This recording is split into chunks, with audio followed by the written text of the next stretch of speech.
آیا نمبر 214۔ اور اس کا جو تھیم ہے وہ مسلمانوں کا امتحان اور سابقہ امتوں کی تکلیف و شدت کا بیان، اور بے شک اللہ کی مدد قریب ہے۔ کیا حسب تم خیال کیا تم نے، ان کے تدخلو تم داخل ہو جاؤ گے، الجنہ جنت میں، ولما حالانکہ نہیں، یاتکم آئی تمہارے پاس، مثال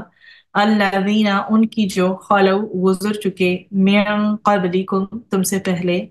مستہم پہنچی انہیں، البأساء سختیاں، والضراء اور مصیبتیں، وزلزلوا اور وہ ہلا دیے گئے، حتیٰ یہاں تک کہ یقول کہنے لگا، الرسول رسول، والذین اور وہ جو آمنوا ایمان لائے، معہ ساتھ اس کے، متی کب، نصر مدد، اللہ اللہ کی کب آئے گی، کب آئے گی اللہ کی مدد، متی نصر اللہ کب آئے گی اللہ کی مدد، الا خبردار، ان بے شک، نصر مدد، اللہ اللہ کی، قریب قریب ہے۔ کیا تم یہ گمان کرتے ہو کہ تم یوں ہی بغیر آزمائش کے، بلا آزمائش جنت میں داخل ہو جاؤ گے؟ حالانکہ تم پر تو ابھی ان لوگوں جیسی حالت ہی نہیں بیتی جو تم سے پہلے گزر چکے، انہیں تو طرح طرح کی سختیاں اور تکلیفیں پہنچی، اور انہیں اس طرح ہلا ڈالا گیا کہ خود پیغمبر اور ان کے ایمان والے ساتھی بھی پکار اٹھے کہ اللہ کی مدد کب آئے گی، آگاہ ہو جاؤ کہ بے شک اللہ کی مدد قریب ہے۔ حسب تم، اس میں جو ہے ہمارے پاس یہ لفظ ہے، سین با سے ہے، اور خیال کرنے یا گمان کرنے کے حوالے سے، تو خیال کیا تم نے یا گمان کیا تم نے، البأسا با حمزہ سین، سختی، تنگی، مفلسی وغیرہ کے لیے آیا کرتا ہے، الضراء ضاد را سے ہے، مصیبت، تکلیف، سختی جو ہے اس میں انکلوڈ ہو جاتی ہیں اس کے فردر میننگس۔ پھر آپ کے سامنے زلزلو، زالام اس کا جو ہے ربائی ہے، اس کا روٹ 4 لیٹر بیس،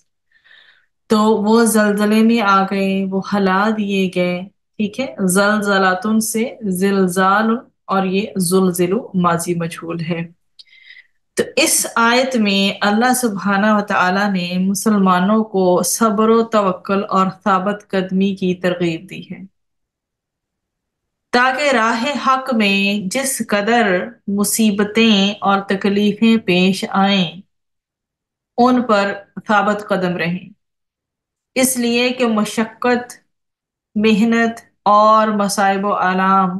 برداشت کیے بغیر جنت کا مستحق نہیں بنتا کوئی۔ تو اس لیے فرمایا گیا ہے اس آیت میں کہ مسلمانوں، صرف ایمان لانا ہی تمہیں جنت کا مستحق نہیں بنا دے، بلکہ اس کے لیے تمہیں ہر قسم کی مصیبت و آفت برداشت کرنا چاہیے، کیونکہ تم سے پہلے جو بھی انبیاء گزرے ہیں، جو بھی ہم سے پہلے انبیاء گزرے ہیں، متبعین گزرے ہیں، بے پناہ سختیاں اٹھائی ہیں انہوں، وہ بے پناہ سختیاں اٹھا چکے ہیں، ٹھیک، مگر اس کے باوجود وہ دین حق پہ ثابت قدم رہے ہیں۔ They are moral example for us۔ بلکہ ان پر تو یہاں تک مصیبت پڑی کہ اللہ تعالیٰ کی طرف سے غیبی امداد آنے کا کامل یقین ہونے کے باوجود رسول اور مؤمنین بیکار ہو کے پکار اٹھے تھے کہ اللہ تعالیٰ کی مدد کب آئے گی۔ پھر ان کو اللہ تعالیٰ کی طرف سے خوشخبری سنائی گئی کہ مدد الہی جلد ہی آنے والی ہے۔ تو اس میں ہمیں ریفرنس میں ملتا ہے سورۃ العنکبوت کا۔ کیا لوگوں نے یہ سمجھ رکھا ہے کہ وہ محض ایمان کے اقرار سے ہی چھوڑ دیے جائیں گے اور ان کو آزمایا نہ جائے گا؟ اور ہم نے ان سے پہلے والوں کو بھی آزمایا تھا، بس اللہ تعالیٰ ضرور معلوم کرے گا